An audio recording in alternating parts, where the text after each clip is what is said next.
Olá a todos, meu nome é Denise Fincato, eu pertenço ao grupo de professores do pós-graduação da Pontifícia Universidade Católica do Rio Grande do Sul e é uma grande alegria estar participando desse grandioso evento, terceiro Saibenjur.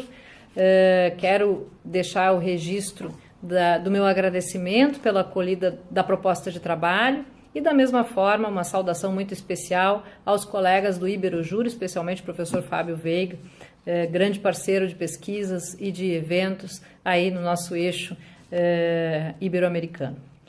Pois bem, o trabalho acolhido é um trabalho que se dedica a analisar as questões tecnológicas, a crise e o seu impacto no cenário trabalhista, especialmente como fontes geradoras dos impulsos reformistas, das reformas trabalhistas.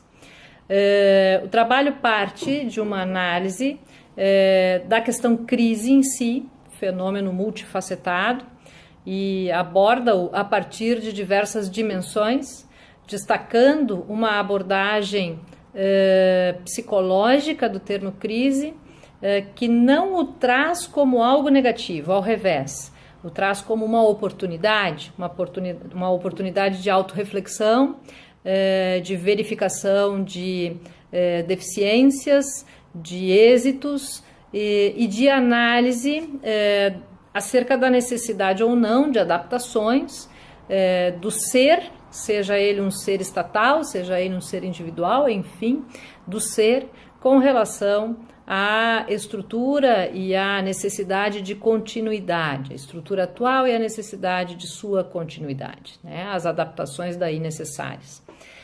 Partimos dessa ideia para justamente analisar a questão crise econômica, questão crise financeira e da oportunização que se traz de repensar as estruturas produtivas de um determinado país, verificando se, especialmente, o conjunto normativo destinado à estrutura produtiva, especialmente as relações de trabalho, é adequado a dar o regramento e a dar a proteção, já que falamos em questão trabalhista, para o presente e para o futuro destas relações. O estudo, em que pese parta desta premissa, aponta uma carência nos movimentos reformistas de análise de outros fatores de intervenção no cenário produtivo. Para além da crise, nós devemos apontar que a tecnologia e a globalização interferem de maneira bastante importante nos cenários produtivos nacionais, e assim acontece em território brasileiro, não apenas a crise financeira, mas também o incremento tecnológico e os fluxos globalizatórios interferem nas relações trabalhistas, fazendo necessário o repensar. É evidente que nós temos hoje uma indústria tecnológica e em termos de Brasil isso é bastante paradoxal, porque ao mesmo tempo que temos a indústria tecnológica, ainda temos, por exemplo, a agricultura extrativista, o que desafia o legislador, em função do nosso perfil positivista, minucioso. Nós precisamos de legislação que regre quase todos os movimentos de uma relação trabalhista e regrar relações trabalhistas diversas que podem estar em diversos estágios dentro de um mesmo país é realmente algo bastante desafiador, quase impossível, eu poderia dizer. Mas essas relações, então, elas passam por uma reflexão muito mais profunda nos momentos de acirramento econômico e normalmente as respostas que se dão são respostas estritamente econômicas, né, de transformação dos contratos com um objetivo de torná-los mais dinâmicos e especialmente mais econômicos no sentido efetivamente de custo, né, de redução do seu custo. Daí, o trabalho evolui para analisar a tramitação da reforma trabalhista no Brasil, que se inicia no finalzinho de 2016, de maneira formal, de maneira anunciada e registrada, em que pese tenhamos ali remanescências, né? Possamos olhar para trás de dezembro de 2016 e enxergar movimentos onde aqueles que ora podem manuseá-la, que ora podem propor questões, já anunciavam os seus contornos. O texto traz essas referências e indica possibilidades de continuidade de estudo, né, nesse cenário.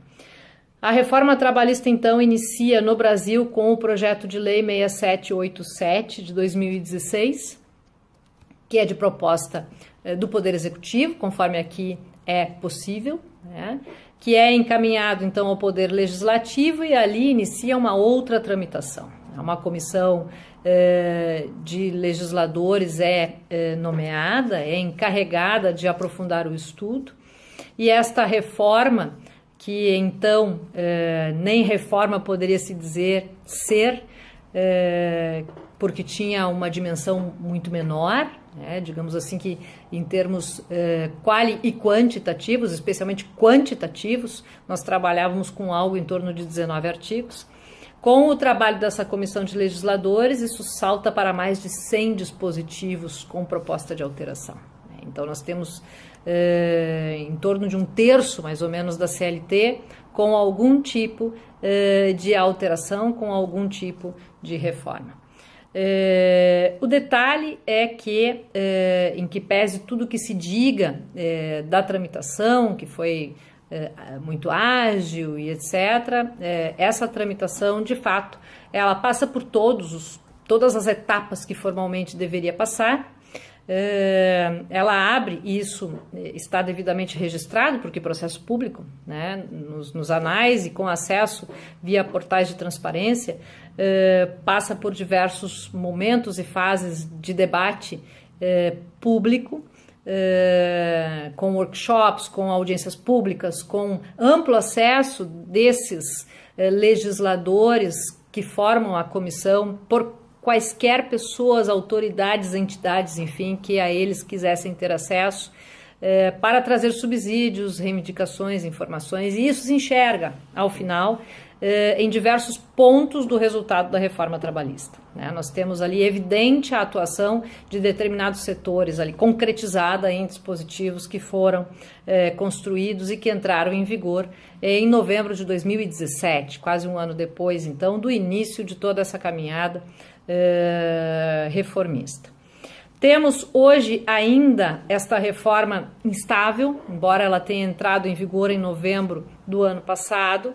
Ela, por um movimento político, por um acordo político, ela foi alvo de uma medida provisória, com uma continuidade de regulamentação e ajustes de algumas coisas, pois essa medida provisória, como os decretos reais e outras figuras que outros países integrantes deste encontro de estudos que estamos ora vivenciando também possam eventualmente ter.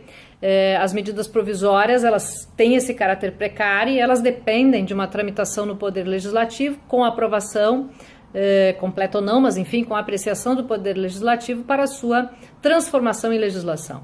Se isso não acontece num determinado período, a medida provisória simplesmente cai de vigor, e é isso o que se vislumbra, né, em termos de horizonte no Brasil, porque a medida provisória vencerá o seu vigor nos próximos dias.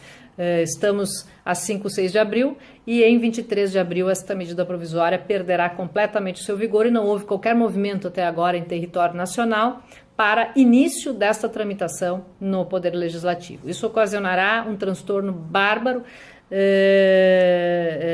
em termos de eficácia, em termos de alcance, enfim, de efetiva aplicação da reforma trabalhista brasileira. A reforma trabalhista brasileira tem dois eixos centrais, muito semelhante ao que já aconteceu em Portugal, Espanha, França e Itália, especialmente focando na questão da negociação coletiva, estimulando-a, dizendo-a inclusive prevalente sobre eventual legislação, porque estaria atendendo à necessidade particular de uma determinada categoria, grupo de trabalhadores de uma empresa, enfim. E da mesma maneira, por segundo eixo, a flexibilidade interna contratual, né? São diversos dispositivos que vêm atender a esta dupla face, né? De prevalência do negociado sobre o legislado e de flexibilidade nos contratos individuais de trabalho. Como predito, A reforma, então, atende às questões a necessidade de uma resposta à questão crise, mas ela não atende à questão da transformação tecnológica do trabalho e da transformação decorrente, da perda de limites, da desterritorialização do trabalho, o que advém da globalização. E isso nos faz crer, de maneira bastante lastreada no nosso estudo, que provavelmente não paremos por aqui. Se houver efetivamente um compromisso reformista de modernização da legislação trabalhista no Brasil, de adaptação da normativa, do conjunto normativo ao trabalho ora existente em território nacional, nós deveremos continuar com os movimentos de reforma. E isso nos leva então a atender questões muito próprias do incremento tecnológico, né, como, por exemplo, as questões que envolvem a indústria 4.0, a quarta revolução industrial, como se tem apontado, né, o trabalho ou a produção de bens sem trabalho humano, né, e de que maneira isso será atendido pelo Estado em termos diversos de políticas públicas de proteção de postos de trabalho e assim sucessivamente.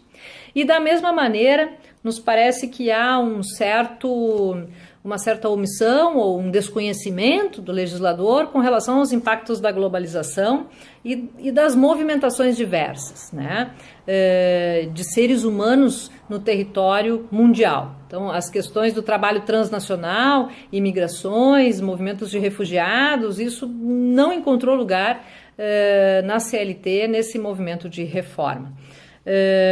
E esse é o novo cenário, esta é a nova moldura. Quando mexemos com a questão crise e assomamos a questão tecnologia e a questão globalização, temos aí o novo cenário do trabalho, né? Cenário este que deve ser o condicionador da normativa a vigir, né? Da normativa a ser aplicada. Então, há uma forte tendência de continuidade nas reformas, e isso é salutar, e isso leva à ideia de um organismo vivo, dinâmico, e por isso naturalmente em crise, né? Por quê? Porque sempre em um movimento crescente, em um movimento de expansão, é um movimento de transformação. O case brasileiro é um case não acabado, é um case recém-iniciado, mas ao qual estamos nós juristas, nós investigadores, permanentemente em atenção, permanentemente em estudo. É uma satisfação estar com vocês, é uma satisfação poder colocar um pouco do nosso estudo e da nossa reflexão